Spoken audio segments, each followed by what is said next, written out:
মোরা এক বৃন্তে দুটি কুসুম, হিন্দু মুসলমান, মুসলিম তার নয়নমণি, হিন্দু তাহার প্রাণ। এক সে আকাশ মায়ের কোলে, যেন রবি শশী দোলে, এক রক্ত বুকের তলে, এক সে নারীর টান।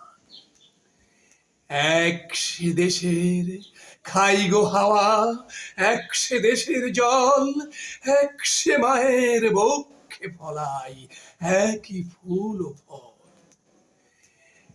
এক সে দেশের মাটিতে পাই, কেউ গড়ে কেউ শ্মশানে ঠাই। এক ভাষাতে মাকে ডাকি, এক সুরে গাই গান।